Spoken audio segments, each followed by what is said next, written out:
இன்றும் கூட வேதத்திலிருந்து சுருக்கமாய் சில வசனங்களை நம்ம தியானித்து சில காரியத்தை பார்த்து சீக்கிரமாய் நாம் முடிக்க போகிறோம். சேர்ந்து ஒரு வசனத்தை நாம் எல்லாம் எடுத்துக்கொள்வோம். அப்போஸ்தல நடபடிகள் 17ஆம் அதிகாரம் 27வது வசனத்தில் நாம் வாசித்து பார்த்தால், அங்கு அப்போஸ்தலனாகிய பவுல் கர்த்தருடைய வார்த்தையை இப்படி அருமையாய் சொல்லுகிறார். நாம் வாசிக்க கேட்போமா? எல்லாரும் எடுத்துட்டீங்களா?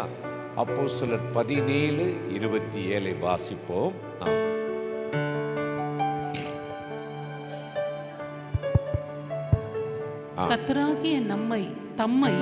கர்த்தராகிய தம்மை அவர்கள் தடவியாகிலும் கண்டுபிடிக்கத்தக்கதாக தம்மை தேடும்படிக்கு அப்படி செய்தார். அவர் நம்மில் ஒருவருக்கும் தூரமானவர் அல்லவே. இங்கே பவுல் ரொம்ப அருமையா சொல்றார். நம்மில் ஒருவருக்கும் கர்த்தர் தூரமானவர் அல்ல. எவ்வளவு ஒரு அருமையான வார்த்தையில் இந்த வருஷத்துல நம்ம ஆலயங்களுக்கு போயிருப்போம், கர்த்தருடைய வார்த்தையை கேட்டிருப்போம். ஆண்டவர் ஒவ்வொரு தேவ மனுஷனுக்கும் ஒரு வாக்கு தத்தத்தை அந்த நாவில் இருதயத்தில் போட்டு உங்களை பலப்படுத்தியிருப்பார், உங்களோட பேசியிருப்பார். இன்றைக்கு பாருங்கள், இந்த வசனம் சொல்லுகிறது நம்மில் ஒருவருக்கும். எல்லாரும் சொல்லுங்க. அதில் பாதி பேர்னு சொல்லியிருக்கலாம், அல்லது ஒரு ஆள்னு சொல்லியிருக்கலாம். இந்த கூட்டத்தில் ஒரு 2 பேர், ஒரு பரிசுனா 2 பேர் கொடுப்பாங்க அப்படின்னு சொல்லியிருக்கலாம். இங்கே சொல்லுகிறார் நம்மில் ஒருவருக்கும். எல்லாரும் சொல்லுங்க. ஆண்டவர் எப்படிப்பட்டவர் அல்லவா? தூரமானவர் அல்ல, எங்கேயோ இருக்காரு. சமீபத்தில் ஒரு நடந்த சம்பவத்தை வாசித்தேன். அதாவது ஒரு மருத்துவமனையில் கொண்டு ஒருத்தர் சேர்த்துட்டாங்க. சேர்த்தவர் யாருன்னே தெரியாத ஒரு மனுஷன். ரோட்டில் ஒருத்தர் மயங்கி விழுந்துட்டார். இவர் கொண்டு போய் அங்கே சேர்த்த உடனே மருத்துவ நிர்வாகம் சொல்லுது, உடனே ஆப்ரேஷன் பண்ண கையெழுத்து போடுங்க அப்படின்ன போது அவர் சொன்னாரா, நான் ரோட்டில் போகிற யாரோ ஒரு மனுஷன் அவங்க கிடக்கிறத பார்த்து நான் கொண்டு வந்திருக்கிறேன். அப்புறம் யார் அவங்க உறவுகள் யார் தெரியல. அப்புறம் அவர் ஃபோன் நம்பரை எடுத்து ஒன்று அடித்தாதான் அவங்க குடும்பங்களுக்கு தெரியும். அவங்க வர்றதுக்குள்ளே பல மணி நேரமாகிவிட்டது. அவர் ரொம்ப கோமாவுக்கு போயிட்டார். அப்போ இன்றைக்கு நம்மோடு இருக்கிறவர்கள், நம்முடைய உறவுகள், நம்ம குடும்பத்தை சார்ந்தவர்கள் ஒரு அவசரத்தில், ஆபத்தில் எங்கேயோ இருப்பாங்க. ஆனால் தேவன் அப்படி அல்ல. நம்மில் ஒருவருக்கும். எல்லாரும் சொல்லுங்க, அவர் தூரமானவர் அல்ல. சொல்லுங்க, அவர் தூரமானவர் அல்ல. அப்படின்னா என்ன அர்த்தம்? சமீபமாகவே இருக்கார், உங்க அருகில் இருக்கிறார், உனக்குள் இருக்கிறார், உன் பக்கத்துக்குள் இருக்கிறார். ஆகவே தான் இயேசு மத்தேயு 28:20 சொல்லுகிறார், உலகத்தின் முடிவு பரியந்தம் சகல நாட்களிலும். எல்லாரும் சொல்லுங்க, நான் உங்களோடு இருக்கிறேன்னு சொன்னார். இன்றைக்கு அதனால தான் தூரமா இல்லை. அதனால தான் அப்போஸ்தலனாகிய பவுல் பிலிப்பியர் 4ஆம் அதிகாரம் 5வது வசனத்திலே அவர் சொல்லும்போது சொல்லுகிறார், எதை குறித்தும் அந்த வசனத்தில் 4-5 எடுத்து வாசித்து பார்த்தீங்கன்னா அவர் சொல்லுகிறார். வாசிக்க கேட்போமே. பிலிப்பியர் 4:5 எடுத்து வாசிங்க பார்ப்போம். பிலிப்பியர் 4:5 உங்கள் சாந்த குணம் எல்லாருக்கும் அவருக்கு தெரிந்திருக்கட்டும். கர்த்தர் எப்படி இருக்கிறாரா? சத்தமா சொல்லுங்க, கர்த்தர் சமீபமாய் இருக்கிறார். அப்படி உங்கள் சாந்த குணம் எல்லா மனுஷருக்கும் உங்கள் சாந்த குணம். எல்லாரும் சொல்லுங்க, உங்கள் சாந்த குணம் எல்லா மனுஷருக்கும் தெரிந்திருப்பதாக. உங்கள் சாந்த குணம் நம்மளை சேர்த்துக்கிறார். பார்த்தீங்களா, நமக்கு சாந்தம்னா என்னன்னே தெரியாது. அது ஒரு மருந்து மாதிரி. கோபம்னா தெரியும், டென்ஷன்னா தெரியும், எரிச்சல்னா தெரியும். ஆனால் பவுலுக்கு ஒரு நம்பிக்கை, இந்த வேதத்தை தூக்குற யாராக இருந்தாலும் கர்த்தர் அவனை சாந்தமாக்கிடுவார். அப்படித்தானே? மோசே பயங்கரமான கோபக்காரர். யாராவது தப்பு பண்ணால் அந்த கோலை வச்சு மண்டையில் தட்டு அப்படியே ஆளை அவுட் பண்ணிடுவார். அந்த மாதிரி பண்ணுறாள். ஆனால் என்னாகும் 12ஆம் அதிகாரத்தில் 6-7 வசனத்தில் சொல்லும்போது ஆண்டவர் சொல்கிறாரு, மோசே என்பவன் பூமியில் இருந்த எல்லா மனிதர்களும் மிக மிக சாந்தமுள்ளவனாக இருந்தாராம். அமைதி, தேவ சமாதானம், அமைதி உள்ளவராக இருந்தாராம். அப்படி சொல்லிட்டு பவுல் சொல்லுகிறார், உங்கள் சாந்த குணம் எல்லாருக்கும் தெரியட்டுன்னு சொல்லிட்டு கர்த்தர் சமீபமாய் இருக்கிறார். அல்லேலூயா. சத்தமா சொல்லுங்க. இந்த வருஷத்துல ஆண்டவர் நம்மளோடு இருந்து, நமக்குள் இருந்து, சமீபமாய் இருந்து என்ன செய்ய போறாரு? தூரமா இல்லை, எங்கேயோ ஒரு இடத்துல உட்கார்ந்துக்கிட்டு ஒரு கட்டளை போட்டு ஆர்டர் போட்டுட்டு நீ இதை செய்ய, நீ இதை பண்ணு, நீ அதை பண்ணிரு அப்படின்னு இல்லை. நமக்குள் இருந்து நம்மை நடத்த போகிற ஒரு தேவன். அதனால தான் வசனம் சொல்லுகிறது, நம்மில் ஒருவருக்கும், எல்லாரும் சொல்லுங்க, அவர் எப்படிப்பட்டவர் அல்லவா? தூரமானவர் அல்ல, சமீபமாய் இருக்கிறார். அல்லேலூயா. சொல்லுங்க, எப்படி இருக்கிறாரா? அருகில் இருக்கிறார், சமீபமாய் இருக்கிறார் என்று ஆண்டவருடைய வேதம் ரொம்ப அருமையாக சொல்கிறது. அப்போ நீங்கள் கடவுள் எங்கேயோ இருக்கிறார், இங்கே போய் பார்க்கணும், அங்கே போய் பார்க்கணும். நீங்கள் பாருங்களே, மனிதர்கள் நடக்கிறாங்க, காலையில் எந்திரிச்சு தேடுறாங்க, மலைமலையான் தேடுறாங்க. என்ன நடந்து போகிறாங்க, ரோட்டில் செருப்பு இல்லாமல் நடக்கிறாங்க. ஆமாம், என்னென்னமோ உடை உடுத்துறார்கள். 40 நாள் நாங்கள் கவிச்சு சாப்பிட மாட்டோம் அப்படின்றாங்க. என்னென்னமோ செய்கிறாங்க, இருட்டில் நடந்துக்கிட்டே போகிறாங்க. என்னைக்காவது எத்தனை வருஷம் போகிறேன்? 20 வருஷம் போயிட்டேன், 22 வருஷம் போயிட்டேன். எங்கேயாவது ஆண்டவரை பார்த்தியா? இல்லை, தெரியல. ஆனால் வேதம் சொல்லுகிறது, கர்த்தரை கண்டடையத்தக்க சமயத்தில் தேடணுமா. நீங்கள் அங்கே போன, இத்தனை வருஷம் போனேன் அப்படின்னு இல்லை. நீங்களும் நானும் தேடுகிற ஆண்டவர் வானத்திலிருந்து, பரத்திலிருந்து பூமிக்கு இறங்கி வந்து சமீபமாய் இருக்கிறார். இவங்களுக்கு அது தெரியல, கண் சொருகி போச்சு, கண் இருட்டா போச்சு, அப்படியே தடவிக்கொண்டே இருக்கிறார்கள், குருட்டாட்டம் பிடித்திருக்கிறது. அதனால தான் ஏசாயா 55ஆம் அதிகாரத்தில் நாம் வாசித்து பார்க்கும் பொழுது 6-7 வசனத்தில் அங்கு வேதம் சொல்லுகிறது, கர்த்தரை கண்டடையத்தக்க சமயத்தில் தேடுங்கள். எப்படி தேடணுமா? 7வது வசனம் ரொம்ப அருமையாக சொல்லுது. எப்படி தேடணுமா?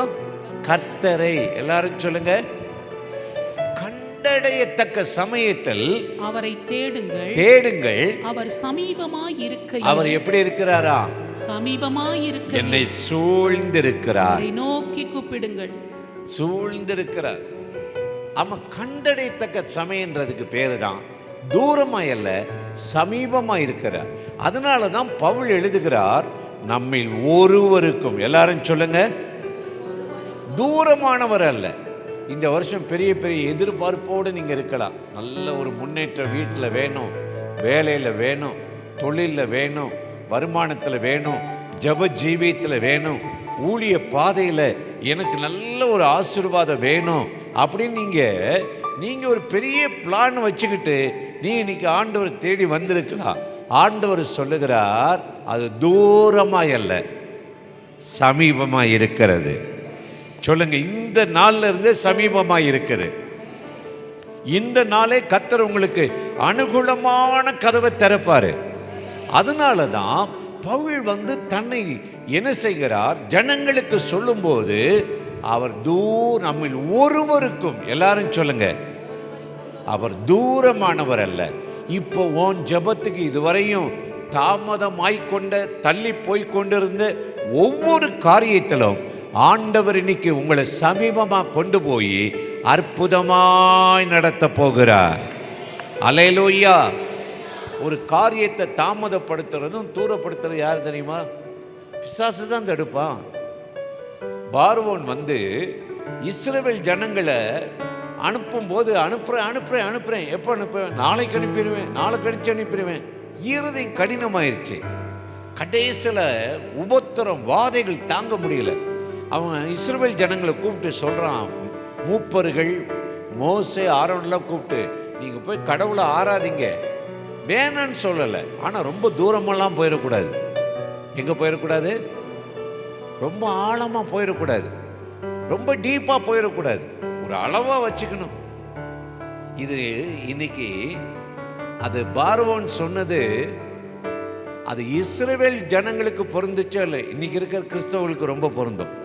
ரொம்ப டீப்பாக போகாம வாரத்தில் ஒரு நாள் சர்ச்சில் பார்க்குறதே அவங்களுக்கு பெரிய பாடாக இருக்கும். ஆமாம், ஒரு எக்ஸஸாக ஒரு நைட் ப்ரேயர் வச்சுட்டா, ஒரு உபவாச ப்ரேயர் வச்சுட்டா ரொம்ப களைப்பாக இருக்குது பிரதர், ரொம்ப இதாக இருக்குது, ரொம்ப டயர்டாக இருக்குது அப்படின்வாங்க. இஸ்ரவேல் ஜனங்கள் ஆதி சபையெல்லாம் பார்த்தீங்கன்னா இடைவிடாது ஜெபம் பண்ணாங்களாம். அப்போ இன்னைக்கு ஒரு காரியம் தள்ளி போகுது, தாமதப்படுத்துது, தூரமாக போயிடாதீங்கன்னு யார் சொல்லுவானா? சாத்தான் தான் சொல்லுவான். உங்களுக்கு தூரமான ஒரு காரியத்தை இப்போ நடக்கணும், இன்னைக்கு நடக்கணும்னா என்ன செய்யணும்? மார்த்தாள் மரியாள்கிட்ட இயேசு சொல்றாரு, என்ன சொல்றாரு? நீ விசுவாசித்தால், எல்லாரும் சொல்லுங்க, தேவனுடைய மகிமை காண்பாய், இப்பொழுது காண்பாய். நாளைக்கு அல்ல, நாளை மறுநாள் அல்ல, இப்ப காண்பாய், இப்ப பார்ப்பாய். அப்ப இன்றைக்கு ஆண்டவருடைய வார்த்தை இந்த நாட்கள்ல உங்களுக்கு என்ன சொல்ல போகுதுன்னா, இந்த பட்டணத்தில் கர்த்தரை தேடுகிற நாம், ஜெபிக்கிற நாம், ஊழிய பாதையில் போகிற நாம், ஒரு வேலையில், ஒரு தொழிலில், ஒரு எதிர்பார்ப்போடு வாழ்கிற நாம் இன்றைக்கு என்ன செய்யணும்னா, அது ரொம்ப ஆசீர்வாதம் தூரமாக இருக்குது, தூரமாக இருக்குது அப்படின்னு இல்லை, சமீபமாக இருக்குது. சமீபமாக இருக்கா. தமிழ்நாட்டில் ஒரு கட்சி இருந்தது. அந்த கட்சி ஆட்சி பறிபோன உடனே பல எலெக்ஷன்ல நின்று ஜெயிக்கவே முடியல, ஜெயிக்க முடியல. ஏன்னா ஒரு சினிமா நடிகர் வந்து, நம்ம தமிழ்நாட்டில் நடிகர்களுக்கு தான் பஞ்சமே இல்லையே, இல்லை? என்ன பேசாமல் இருக்கீங்க? ஆமாம், இது இங்கே தான் அப்படி. அங்கிட்டலாம் போனீங்கன்னா ரொம்ப இருக்காது, நம்ம கேரளாவிலையோ அங்கே இங்கேயெல்லாம் இருக்காது. அப்பப்போ வந்துடும் அந்த ஆவி. ஆமாம், அப்போ ஒரு ஆட்சி இருக்கிற வரையும் அந்த எதிர்கட்சியில் அவங்க, அப்போ அந்த அவரோடு கூட, அந்த தலைவரோடு கூட இருந்த ஆள் சொன்னாராம், நம்மளும் பல எலெக்ஷனில் நின்று பார்த்துட்டோம், ஜெயிக்கிற மாதிரி ஒன்றும் தெரியல, எதுக்கு இந்த கட்சியை கலைச்சிட்டு பேசாமல் நம்ம என்ன செய்வோம், நம்ம பேசாமல் நம்ம குடும்பத்தை பார்ப்போனாராம். அப்போ அந்த தலைவர் சொன்னாராம், அப்போ கடலில் வந்து 3/4 வாசி கடந்துட்டோம். எவ்வளோ வாசி கடந்துட்டோம்?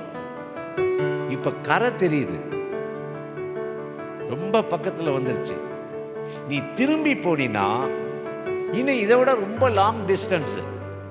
இப்போ சொல்லு, தெரிகிற கரைக்கு போவோமா, மறுபடி திரும்பி இன்னும் ஒரு 30 வருஷம் பின்னாடி போவோமான்னு கேட்ட உடனே அவர் சொன்னவர் சொன்னாராம், இல்லை பக்கத்தில் கரைக்கே போயிடுவேனாராம். இன்றைக்கி அந்த கட்சி தான் இன்றைக்கி ஆட்சியில் இருக்குது, அப்படி தகப்பனார் சொல்லியிருக்காரு. அப்படின்னு ஒரு ஹிஸ்டரியில் பார்த்துருக்கேன். அப்போ ஏன் இதை சொல்லுகிறேன்னு சொன்னால், இன்னைக்கு சில காரியம் நமக்கு நடக்கலை, சோர்ந்து போகிறோம், தாமதமாகுது, அப்படிலாம் இருக்கிற இந்த உலகத்தில் நம்ம சோர்ந்து போகிற அந்த நேரத்தில் தான் ஆண்டவருடைய வார்த்தை, கர்த்தருடைய வார்த்தை நமக்கு உண்டாகிறது. உண்டாகி சொல்லுகிறது, நம்மில் ஒருவருக்கும், எல்லாரும் சொல்லுங்க, அவர் தூரமானவர் அல்ல. அப்படின்னா இன்னைக்கு உங்கள் ஜெபத்தை கேட்க போகிறார், உங்கள் ஜெபத்துக்கு பதில் வரப்போகுது, வெண்கல வில்லும் வளைய போகுது, இரும்பு தாட்பால்கள் முறிய போகிறது, கர்த்தர் ஒரு அனுகூலமான கதவை திறக்க போகிறார். ரோதிக்கிறவர்கள் இருப்பார்கள், பகைக்கிறவர்கள் இருப்பார்கள், தடுக்கிறவர்கள் இருப்பார்கள், பேசுகிறவர்கள் இருப்பார்கள், நம்மளை சோர்வு, நம்மளை அப்படியே டிஸ்கரேஜ் பண்ணுறவங்க இருப்பாங்க. இவைகளின் மத்தியில் தான் கர்த்தர் நமக்கு தூரமாயல்ல, சமீபமாக இருக்கிறார். அதைத்தான் பவுல் எழுதுகிறார், நம்மில் ஒருவருக்கும், எல்லாரும் சொல்லுங்க, அவர் எங்கே இல்லையா, தூரமல்ல, சமீபமாக இருக்கிறார். உங்க அருகில் இருக்கிறார், உனக்குள் இருக்கிறார். இந்த நாள்ல அந்த தேவன் உங்களோடு இருந்து உங்களுடைய காரியங்களை கைகூடி வர பண்ண போகிறார். நம்புறீங்களா? சொல்லுங்க, நம்புறீங்களா? அப்போ ரொம்ப தூரத்தில் இருந்ததெல்லாம் நகட்டி நகட்டி நகட்டி நகட்டி டிஸ்டன்ஸில் இருந்த உங்களை அவருக்குள்ளே கொண்டு வந்துட்டார். அதைத்தான் சொல்றார், நம்மில் ஒருவருக்கும். எல்லாரும் சொல்லுங்க, அவர் தூரமானவர் அல்ல, தூரமானவர் அல்ல. இன்றைக்கு உங்களோடு இருந்து உங்களை அற்புதமாய் கரை சேர்க்க போகிறார், ஆச்சரியமாக நடத்த போகிறார். அதற்குத்தான் நாம் இந்த இடத்துல கூடி வந்திருக்கிறோம். அதனால சோர்ந்து போகக்கூடாது. சூழ்நிலையை பார்த்து, பிரச்சனைகளை பார்த்து, எதிர்ப்பை பார்த்து இவ்வளவு பிரயாசப்படுறோமே, இவ்வளவு கஷ்டப்படுறோமே, ராம் முழுவதும் கஷ்டப்பட்டு ஒண்ணுமே கிடைக்கலையே அப்படின்னு நீங்க நினைக்க வேண்டாம். கர்த்தர் சமீபமாய் இருக்கிறார். சொல்லுங்க, கர்த்தர் என் ஜெபத்தை கேட்கிறவர் சமீபமாய் இருக்கிறார். இன்றைக்கு அவர் காரியத்தை கைகூடி வர பண்ணுவார். என்னை தாமதப்படுத்துவதில்லை, தூரப்படுத்துவதில்லை என்று சொல்கிறார். ஒரு நாள் ஒரு மனுஷன் இயேசுவை தேடி வந்தான். இயேசுவை தேடி வந்துட்டு அப்ப அவன் ஆண்டவர்கிட்ட கேட்கும்போது ஆண்டவர் அவனுக்கு ஒரு பதில் கொடுக்கிறார். வாசிப்போமா? மார்க் எழுதின சுவிசேஷத்தில் நீங்கள் எடுத்து வாசித்து பார்த்தீர்கள் என்று சொன்னால் 12ஆம் அதிகாரம் 34 எடுத்து வாசிங்க பார்ப்போம். மார்க் 12:34 எடுத்து வாசிங்களே.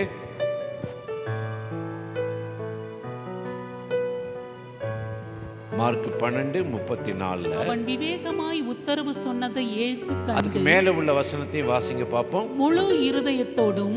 ஒரு ஆள்கிட்ட ஆண்டவர் ஒருத்தட்ட கேட்கிறாரு, அவன் கட்டளைகளிலே பெரிய கட்டளை எதுப்பா அப்படின்னு கேட்கும்போது அவன் சொல்றான், முழு உள்ளத்தோடும். எல்லாரும் சொல்லுங்க, முழு இருதயத்தோடும், முழு இருதயத்தோடும், முழு ஆத்துமாவோடும், முழு ஆத்துமாவோடும், முழு மனதோடும், முழு மனதோடும், முழு பலத்தோடும் அவரிடத்தில் அன்பு கூறுவதும். அன்பு கூற உன்னிடத்தில் அன்பு கூறுகிறது போல, உன்னிடத்தில் அன்பு கூறுகிறது போல பிறனிடத்திலும் அன்பு கூறுகிறதும். பிறன் அயலானிடத்தில் அன்பு கூறுவதே சர்வாங்க தகன முதலிய பலிகளை பார்க்கிலும், சர்வாங்க தகன பலிகளை காட்டிலும் முக்கியமாய் இருக்கிறது என்றான். இயேசு அவனை கண்டு, அவன் விவேகமாய் உத்தரவு சொன்னதை இயேசு கண்டு. ரொம்ப ஞானமா, எல்லாரும் சொல்லுங்க, ரொம்ப ஞானமா சொல்லுங்க, புத்தியோட. விவேகன்றது என்னது? ரொம்ப அந்த புத்தி உள்ளவர்கள் அப்படின்றாங்கல்ல, அதான் விவேகமா, ரொம்ப ஞானமா. அவன் விவேகமாய் அந்த வார்த்தை சொன்னதை கண்டு இயேசு அவனை பார்த்து ஒரு வார்த்தை சொல்லுகிறார். தேவனுடைய ராஜ்யத்துக்கு தூரமானவன், தேவனுடைய ராஜ்யத்துக்கு தூரமானவன் அல்ல. அல்லேலூயா. நான் ஒருவருக்கும் தூரமானவன் அல்ல அப்படின்னு சொன்ன ஆண்டவர் இன்னைக்கு யாருக்கு தூரமா இல்லையா? தேவனுடைய ராஜ்யத்துக்கு இந்த பூமி இனி தூரமா அல்ல. சீக்கிரம் தேவன் தன்னுடைய வல்லமையை பூமியிலே வெளிப்பட பண்ண போகிறார். சொல்லுங்க, அல்லேலூயா.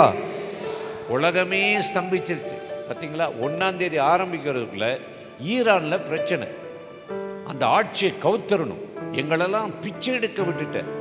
ஒரு அமெரிக்கன் டாலருடைய விலை என்ன? எத்தனையோ லட்சம்.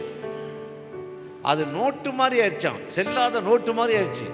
ஜனங்கள் புரட்சி பண்றாங்க பாருங்க. ஒவ்வொரு நாட்டிலையும் இன்னைக்கு வெனிசுலா நாட்டில் போய் அமெரிக்கா படையெடுத்து அந்த நாட்டு அதிபரே சிறைப்பிடிச்சு அமெரிக்கா கொண்டு போயிடுச்சு. உலகத்தில் என்னென்னமோ நடக்குது, வேகமாக நடக்குது. நேற்று வரை நண்பனாக இருந்த நாடுகள் இன்னைக்கு சண்டையில் ஆரம்பிச்சிருச்சு. உலகத்தில் எங்கே பார்த்தாலும் அழிவு. விஞ்ஞானம் உலகன்னு சொல்கிறாங்க. ஆமாம், ஜனங்களுக்குள்ள அன்பு தணிந்து போகுது. ஆனால் ஒன்றை தெரிந்து கொள்ளணும், இவைகள் எல்லாம் சம்பவிக்கும் பொழுது எல்லாரும் சொல்லுங்க, அவர் அருகிலே இருக்கிறார், வாசலிலே இருக்கிறார். கர்த்தர் வரப்போறார். சொல்லுங்க, கர்த்தர் வரப்போறார். நீங்க ரொம்ப அதை வாங்கணும் இதை வாங்கணும், கோயம்புத்தூர்ல எனக்கு பெரிய ஃபியூச்சர்லாம் இருக்குது, நான் ஒரு பெரிய மாடி வீடு கட்டி வாடகைக்கு விட்டு அப்படி பண்ணணும் இப்படி பண்ணணும். முதல்ல பரலோகம் போய் சேர்றதுக்கு வழியை பார்ப்போம். ஆமாம், நீயும் உன்னை காத்துக்கொள், நீயும் ஆயத்தப்படு, பிறரையும். இன்னைக்கு விளக்க கையில் பிடிச்சி நம்ம விளக்கு அணைஞ்சு போகாதபடி நம்ம போய் சேரணும். இதுக்குத்தான் ஆண்டவர் சமீபமாக இருக்கிறார். அதை தான் சொல்லுகிறார், நீ தேவனுடைய ராஜ்யத்துக்கு, எல்லாரும் சொல்லுங்க, தூரமாய் அல்ல, இனி கர்த்தருடைய ராஜ்யத்துக்கு கர்த்தர் ஒரு சந்ததி எழுப்ப போறார். ஒரு சந்ததி எழுப்பிட்டு இருக்கிறார். 1ஆம் தேதி 31 நைட்டு 1ஆம் தேதி வேடசந்தூர்ன்ற இடத்துல ஒரு கூட்டத்துக்கு போயிருந்தோம். ஒரு சபை ஆராதனையில்.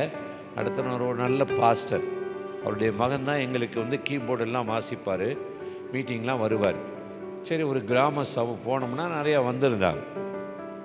அப்போ நான் அந்த கூட்டத்தை நடத்துறதுக்கு முன்னாடி நம்ம பாடுறோம், ஆராதிக்கிறோம், ஜெபம் பண்ணுறோம், இந்த ஜனங்களுடைய சாட்சியை கேட்கணும்னு எனக்கு ஒரு உந்துதல். நம்மளே பேசிகிட்டு இருக்கோம்ல, இவங்க என்ன பேசுகிறான்னு சொல்லி எனக்கு ஒரு லீடிங் இருந்துச்சு.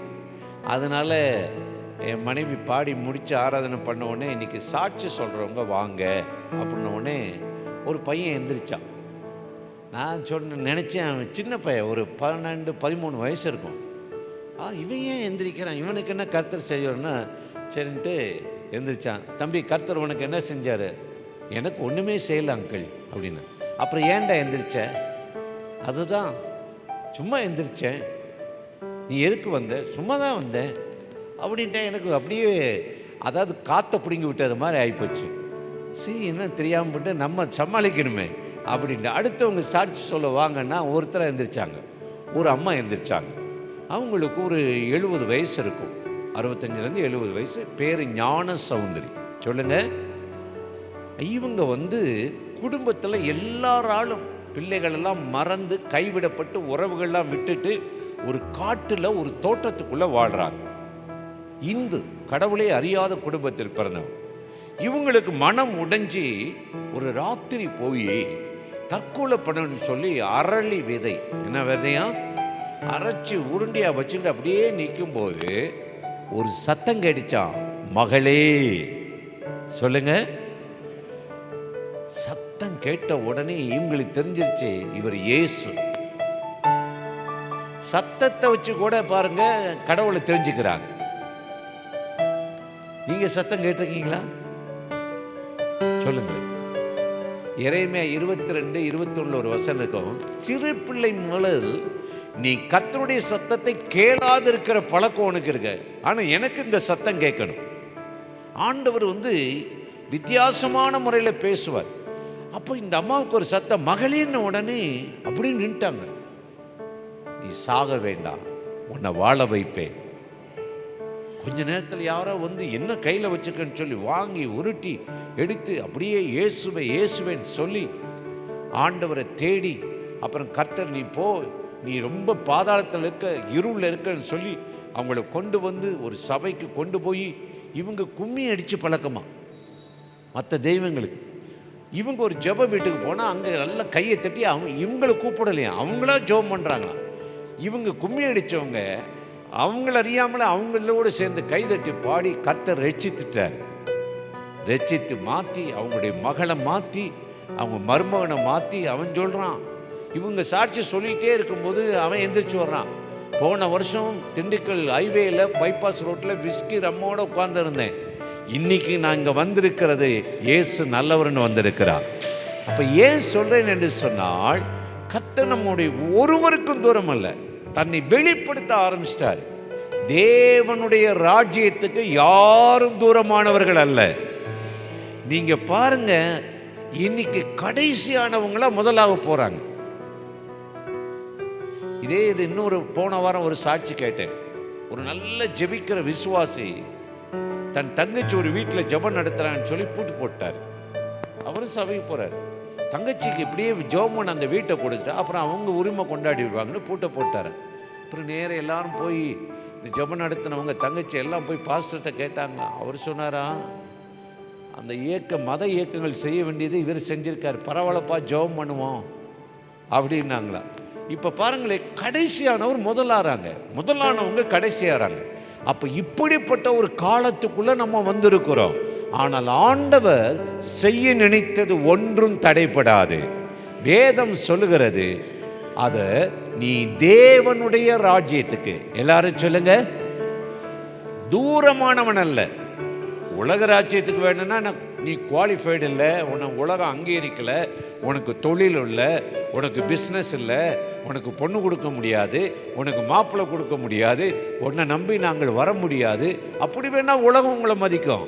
ஆனால் ஆண்டவர் பாருங்களேன், ஒன்றுமில்லாத அந்த ஆபிரகாமுக்கு தன்னை வெளிப்படுத்தி அவன் மூலமாக ஒரு ராஜ்யத்தை கட்டினாரா இல்லையா? அந்த தேவன் இன்னைக்கு தூரமா இல்லை, உங்களுக்குள்ளே இருக்கிறார், எனக்குள் இருக்கிறார். ஆகவேதான் கர்த்தருடைய வசனம் ரொம்ப அருமையா சொல்லுகிறது, அவர் நம்மில் ஒருவருக்கும், எல்லாரும் சொல்லுங்க, தூரமானவன் அல்ல. அப்ப இந்த காரியம் சூழ்நிலைகள்லாம் நமக்கு விரோதமாக இருக்கும். நான் சொன்னல, அந்த பையன் எந்திரிச்சு எனக்கு ஒன்றுமே செய்யலை, ஆனால் அடுத்து எழும்பின சாட்சிகள் இருக்குது. என்னை அந்த இரவு தூங்கவே விடலை. இரவு ஆராதனை முடிஞ்சு 3 மணிக்கு போய் அந்த ரூமில் போய் ரெஸ்ட் எடுக்கலாம். பயங்கர மழை கொட்டிக்கிட்டு இருக்குது எங்களுடைய திண்டுக்கல் ஏரியாவில். மணிக்கணக்கில் ஒரே நாளில் 16 சென்டிமீட்டர் மழை 1ஆம் தேதி. அவ்வளவு மழை.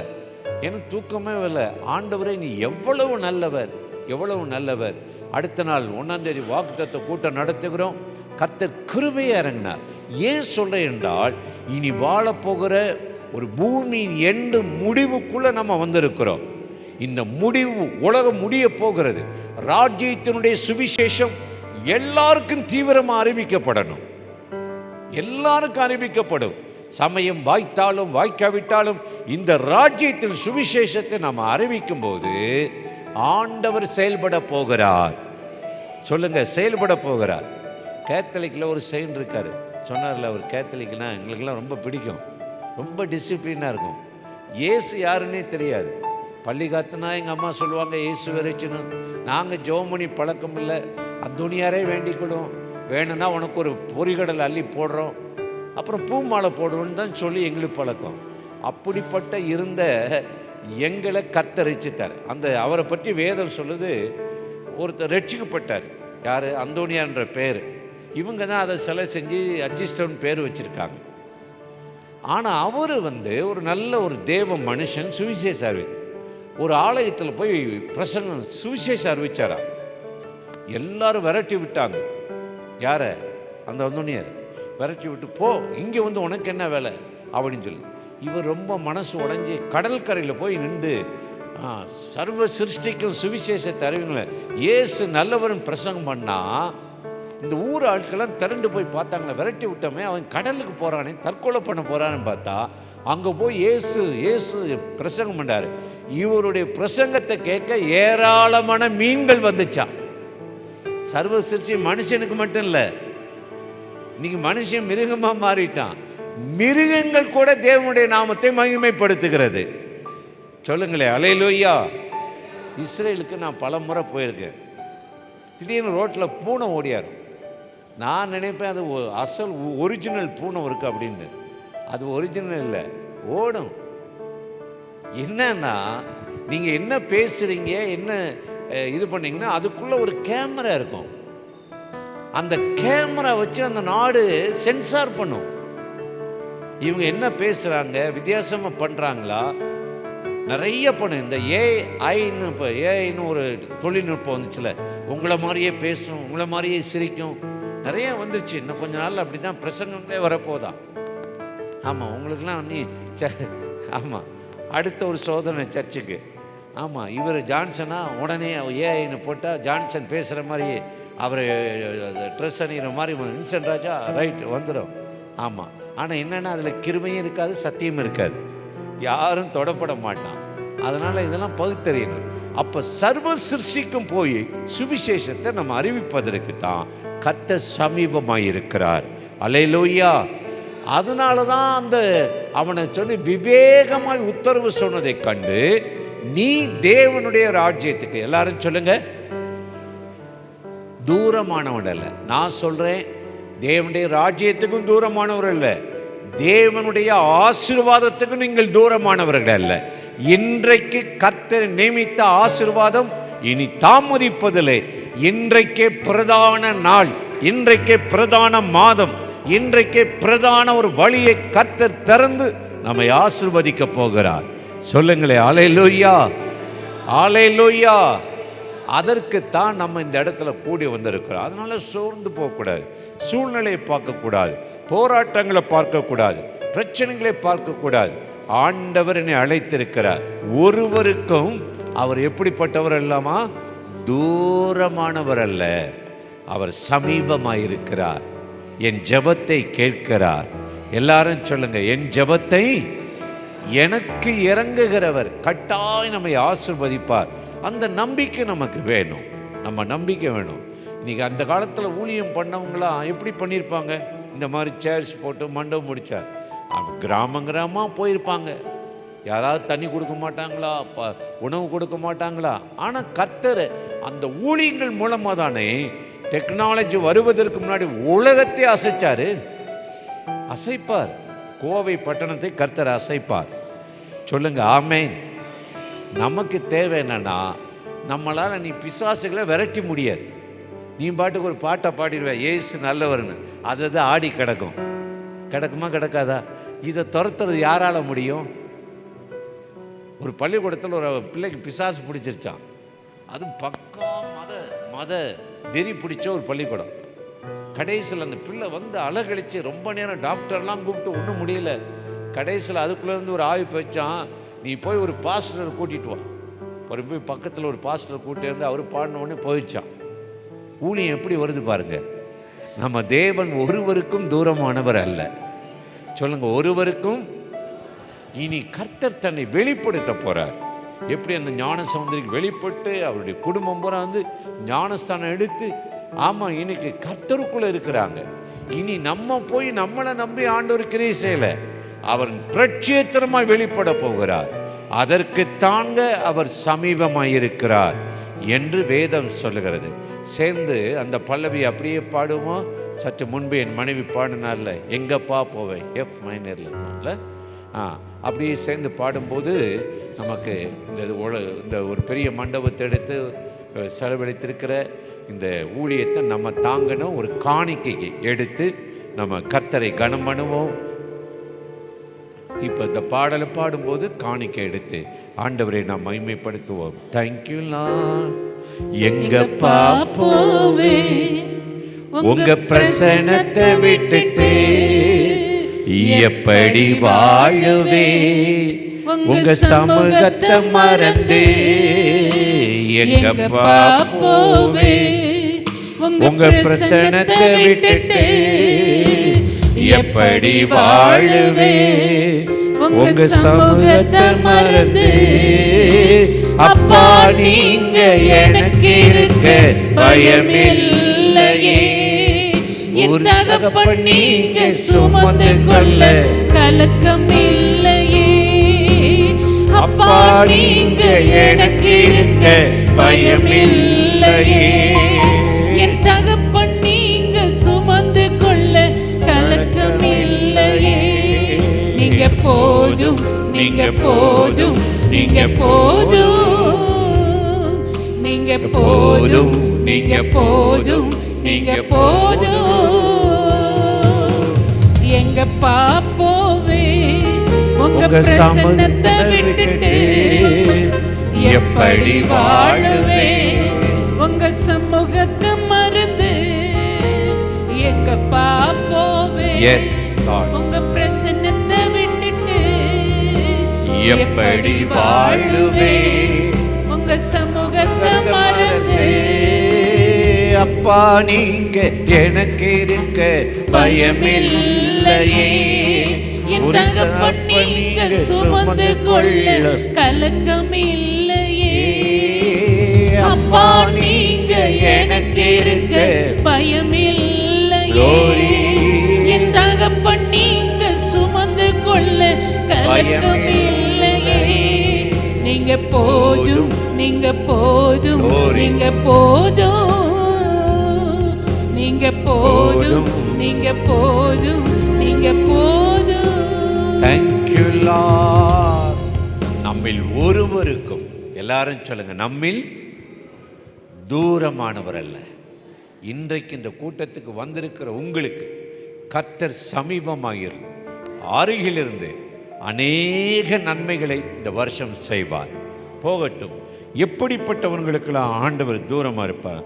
சங்கீதம் 119, 150 எடுத்து வாசியங்களை பார்ப்போம். சங்கீதம் 119 சங்கீதம் 150 எடுத்து வாசித்தால் சங்கீதக்காரன் அங்கு இப்படி சொல்லுகிறான். வாசிக்க கேட்போமே. சங்கீதம் 119, 150.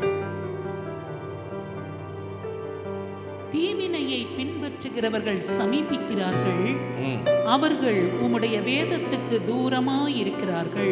இன்றைக்கு கர்த்தர் யாருக்கு தூரமாய் இருக்கிறார்னா, அவரை நம்பாதவர்கள், அவருடைய வார்த்தையை படிக்காதவர்கள். இன்னைக்கு ஆண்டவர் சொல்றாரு, உம்முடைய வேதத்துக்கு மனிதர்கள் தூரமாய் இருக்கிறார்கள். எதுக்கு தூரமா இருக்கிறாங்களா? கர்த்தருடைய வேதம் இன்னைக்கு நம்ம இருதயத்தில் இருக்கணும், டெய்லி வாசிக்கணும். அது பரத்திலிருந்து இறங்குற மன்னா, அன்றன்றுள்ள அப்பம். இதை போய் நம்ம டெய்லி ஜெபம் பண்ணும்போது ஆண்டவர் நம்ம இருதயத்தில் ஒரு வசனம் போடுறார், ஒரு விதையை போடுறார். அதை அப்படியே வாசித்து நம்ம அதை மெடிடேட் பண்ணி தியானம் பண்ணணும். அப்படி பண்ணினீங்கன்னா அந்த வேதத்தில் எழுதப்பட்ட ஒவ்வொரு வார்த்தையும் உப்பால் சாரமேற்றப்பட்டு கிருபை பொருந்தியதாக உங்களை நடத்தும். உங்களுக்கு தூரமா இருக்காது. வானமும் பூமியும் ஒளிந்து போகும். இயேசு சொன்னாரா இல்லையா? மத்தேயு 24:35 வானமும் பூமியும் ஒளிந்து போகும், என் வார்த்தையோ, எல்லாரும் சொல்லுங்க, ஒளிந்து போவதில்லை, அழிந்து போவதில்லை. இன்றைக்கு இந்த வேதத்தை ஆண்டவர் மகத்துவத்தை நமக்கு எழுதி கொடுத்திருக்கிறார்.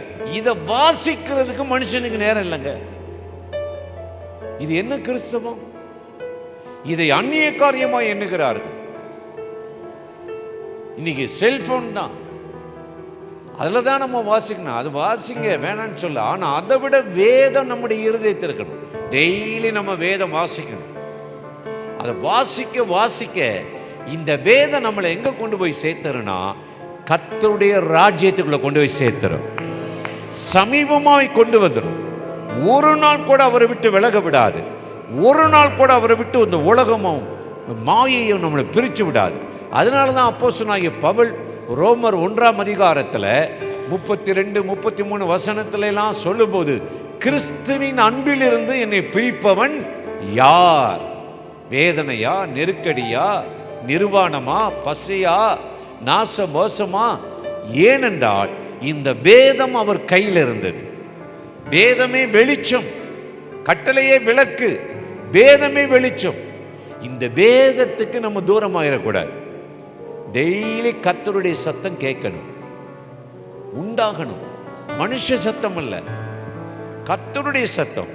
இப்ப கர்த்தரை தேடாதவர்களும் நம்பாதவர்களுக்கும், அந்த காலத்தில் பாருங்களே, சைக்கிள்லாம் போகணும், ஊழியம் பண்ணி நடந்தே ஆராதனை போகணும். பெரிய பெரிய இதெல்லாம் ஹாலெல்லாம் இருக்காது, ஒரு சின்ன ஓலை குடிசை இருக்கும், ஒரு ட்ரம்மை வச்சு அடிப்பாங்க. 10 மணிக்கு ஆரம்பித்தா 2 மணி வரை நடக்கும். ஆமாம், பிரசங்கம் பண்ணுவாங்க, ரொம்ப ஆச்சரியமாக இருக்கும். இப்போ எல்லாமே 1 ஹவரில் முடிச்சிடணும். அவர் முடிக்கிறார் இல்லையோ, நாங்கள் எந்திரிச்சு போயிடுவோம்.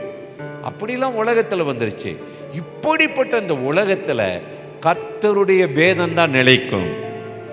இந்த வேதத்தை நம்ம நேசிக்கிறதுக்கு, அதனால தான் வேதம் சொல்லுகிறது, உம்முடைய வேதத்தை நேசிக்கிறவர்களுக்கு மிகுந்த சமாதானம் உண்டு. கர்த்தர் சமீபமா இருக்கிறார், சூழ்ந்திருக்கிறார். தெரியாமையா 73ஆம் சங்கீதத்தில் 27 தாவீது சொல்லுகிறார். என்ன சொல்றாரு தெரியுமா? சங்கீதம் 73 எடுத்துக்கொள்ளுங்கள், 27வது வசனம் என்று நான் நினைக்கிறேன். அதில் இப்படி, உம்மை விட்டு தூரமாய் போகிறவர்கள், உம்மை விட்டு தூரமாய் போகிறவர்கள் நாசம் அடைவார்கள், நாசம் அடைவார்கள். உம்மை விட்டு சோரம் போகிற அனைவரையும் சங்கரிப்பீர். எனக்கோ எனக்கோ தேவனை அண்டிக் கொண்டிருப்பதே, எனக்கோ தேவனை அண்டிக் கொண்டிருப்பது நலம், அருகில் இருப்பது நலம், தேவனுக்கு சமீபமாய் இருப்பது நலம். தூரமா போயிட மாட்டேன். டெய்லி அதை அப்டேட் பண்ணணும். டெய்லி இந்த வேதம் என்னை சார்ஜ் பண்ணணும், என்னை பவர் ஏற்றணும், என்னை வல்லமைப்படுத்தணும். அதனால தான் உம்முடைய வேதத்தை மறந்தவர்களுக்கு நீ தூரமாக இருக்கிறீர். ஆனால் வேதத்தை நேசிக்கிறவர்களுக்கு கர்த்தர் உடனே ஜெபத்தை கேட்கிறார், சமீபமாக இருக்கிறார். அதே சங்கீதம் 119 155 நீங்கள் எடுத்து வாசித்து பார்த்தால் அதே சங்கீதக்காரன் சொல்லுகிறார். வாசிங்களை பார்ப்போம். சங்கீதம் 119 155 வாசிக்க கேட்போமே. 55.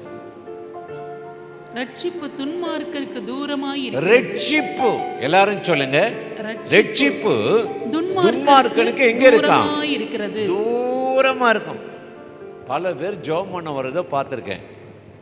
அடுத்த வருஷம் நான் சரியாயிருவேன் பிரதர். எப்போ? போன வாரம் ஒருத்தர் சொன்னார், இந்த வருஷத்தோட பழசெல்லாம் விட்டுட்டு, குடியை விட்டுட்டு, கள்ள உறவுலாம் விட்டுட்டு நான் சரியாயிருவேன். இவர் என்னமோ இவரை சரி பண்ணிக்கிற மாதிரியும், இவர் என்னமோ தன்னை பரிசுத்தப்படுத்திக்கிற மாதிரியும் சொல்கிறார். அப்போ நான் நினைச்சேன், தூரமாக இருந்த ஒவ்வொருவரையும் சமீபமாக கொண்டு வரதாங்க இயேசு இந்த பூமிக்கு வந்தார். எபேசியர் 2ஆம் அதிகாரம் முழுதும் வீட்டில் போய் நீங்கள் வாசித்து பாருங்க. தடுப்பு சுவராக இருந்த, ஆமாம், தூரமாக இருந்த, தேவனற்று இருந்த மனிதர்களை சமீபமாய் கொண்டு வரதான் இயேசு மனித அவதாரம் எடுத்து இந்த பூமிக்கு இறங்கி வந்தார். எனக்கு அருமையானவர்களே, அந்த தேவன் இன்றைக்கு சொல்லுகிறார், துன்மார்க்கனுக்கு ரட்சிப்பு எங்க இருக்கான்? தூரமா இருக்குது. அவரை தேடுகிற பிள்ளைகளுக்கு இந்த ரட்சிப்பு சமீபமா இருக்கான்.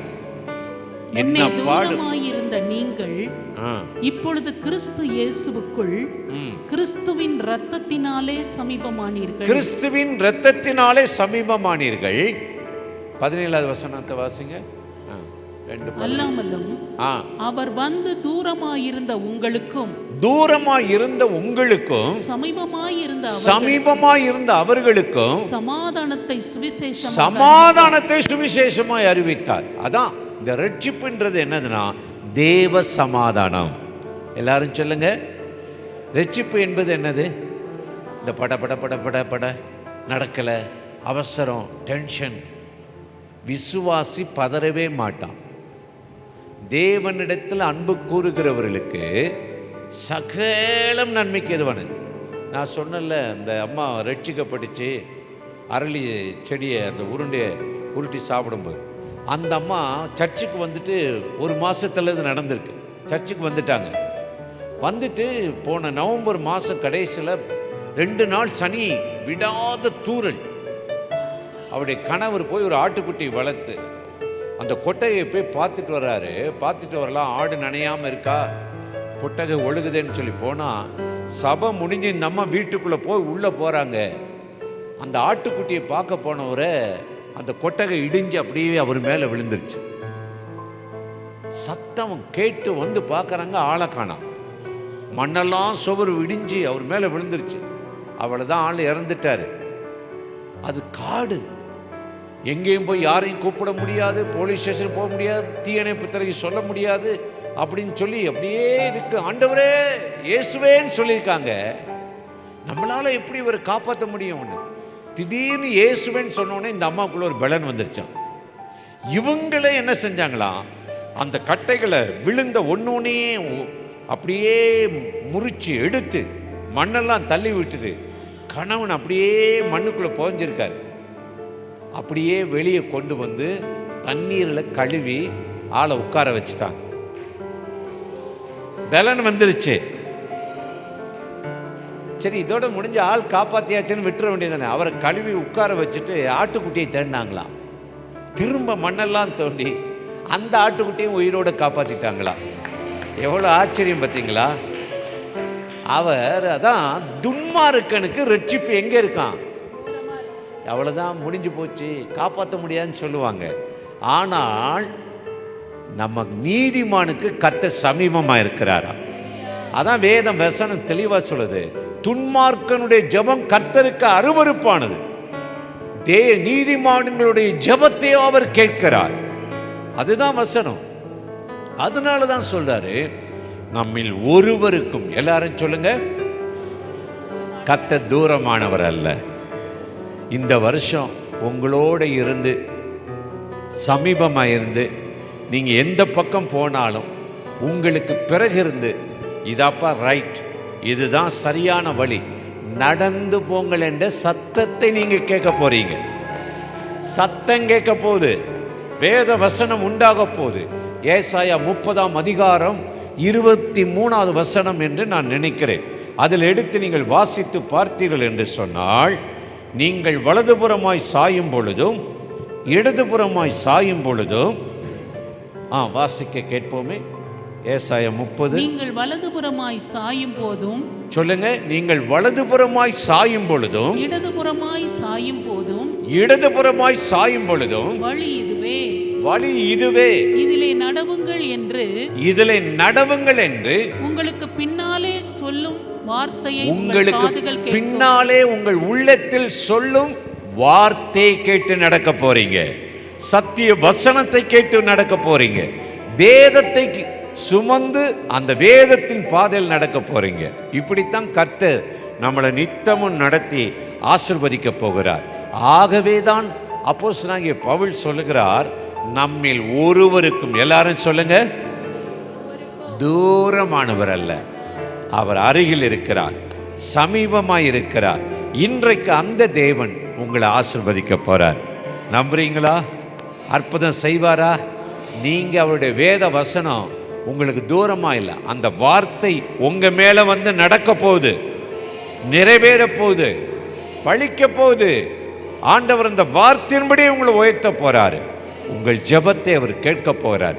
எழுந்து நின்று கொஞ்ச நேரம் நம்ம எல்லாரும் அந்த இயேசுவை நோக்கி அப்படியே நம்ம ஜெபம் பண்ணுவோம்.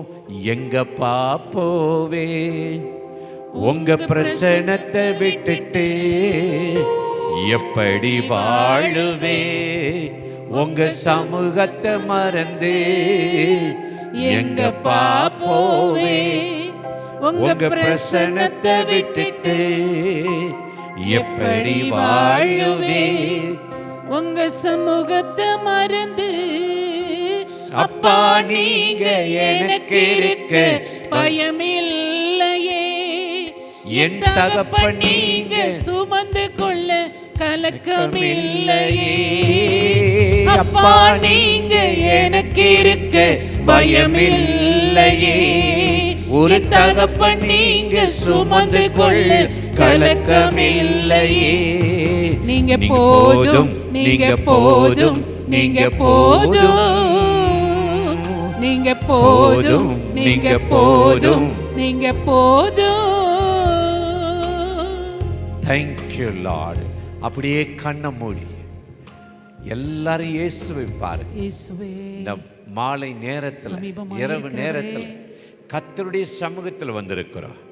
ஆண்டவராகிய தேவன் உங்களை பார்த்து சொல்றார், நான் ஒருவனுக்கும், சொல்லுங்க, ஒருவருக்கும் தூரமானவர் அல்ல, தூரமானவர் அல்ல.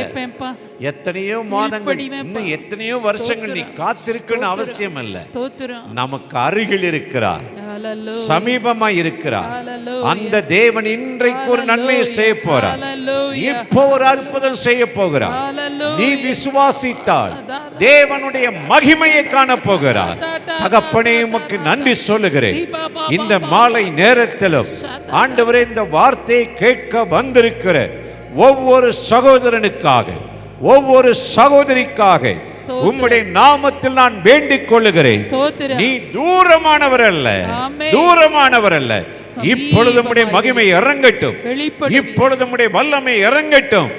இந்த இடத்துல கூடி வந்திருக்கிற ஒவ்வொருவருக்கும் இப்பொழுதே வானம் திறக்கப்படுவதாக, அவர்கள் ஜெபங்களுக்கு பதில் வருவதாக, வருவதாக. மேலே வானத்திலிருந்து கீழே பூமியில் ஆசீர்வாதத்தால் நம்முடைய பிள்ளைகளை நிரப்புவீராக, நிரப்புவீராக. நம்முடைய வேதத்துக்கு ஒரு நாளும் தூரமாகாதபடி ஆண்டவர் ஒவ்வொரு நாளும் அவர்களை அருகில் வைத்துக் கொள்ளும். நம்முடைய வார்த்தையின்படி வாழ அருகில் வைத்துக் கொள்ளும். இந்த நாளிலும் இந்த ஜெபத்திலே பங்கெடுத்த ஒவ்வொரு குடும்பத்திலும் அவர்கள் விரும்புகிற, எதிர்பார்க்கிற நன்மைகள், காரியங்கள் கைகூடி வருவதாக, அவர்கள் தொழில்கள் வருமானங்கள் ஆசீர்வதிக்கப்படட்டும். ஆசீர்வதிக்கப்படட்டும். பண தேவைகள் சந்திக்கப்படட்டும். சந்திக்கப்படட்டும். எல்லா பற்றாக்குறைகளும் நீங்கட்டும். நீங்கட்டும். பலவீனம் மாறட்டும். மாறட்டும். நிந்தை மாறட்டும். நிந்தை மாறட்டும். அவமானம் மாறட்டும். மாறட்டும். தோல்வி மாறட்டும். மாறட்டும். ஒன்றுமில்லாத நிலையிலே சகலத்தை உடையவர்களாக மாற்றும். ஆமென். தகப்பனே, இந்த இடத்துல இந்த பட்டணத்தில் நம்முடைய நாமம் உயர்ந்திருப்பதாக, இயேசுவின் நாமம் உயர்ந்திருப்பதாக. இயேசுவின் கர்த்தர் நாமம் ஒவ்வொருவரை ஆசீர்வதியும். ஆசீர்வதி. இப்பொழுது நம்முடைய கரம் தொடுவதாக, ஆமென். தொடுவதாக, வேலி அடைப்பதாக, ஆசீர்வதிக்கப்படுவதாக. பலத்த காரியங்களை செய்வதாக, படுவதாக. எல்லா குறைவுகளை நிறைவாக்கும். இந்த கூட்டத்தில் பங்கெடுத்த அத்தனை பேருக்கு இன்றைக்கு ஒரு நன்மை வரட்டும். ஆமென். இதை ஒழுங்கு செய்து நடத்தின அன்பு சகோதரன் ஜான்சனையும் அவருடைய குடும்பத்தையும் ஆசீர்வதியும். ஆசீர்வதிங்க. ஆண்டவரே, அன்பு போதகர் மணியை ஆசீர்வதிங்க. ஆசீர்வதிங்க. கர்த்தருடைய வல்லமை இறங்குவதாக, கிருபைமூடட்டும். இறங்குவதாக. கிருபைமூடட்டும். தொடர்ந்து அழைத்த தேவன் ஒவ்வொருவரையும் நடத்தி ஒரு குறை இல்லாமல் ஆசீர்வதிக்கும்படி இயேசுவின் நாமத்தில் வேண்டிக் கொள்ளுகிறோம் எங்கள் உயிர் உள்ள நல்ல பிதாவே. ஆமென். ஆமென். ஆமென். ஆமென்.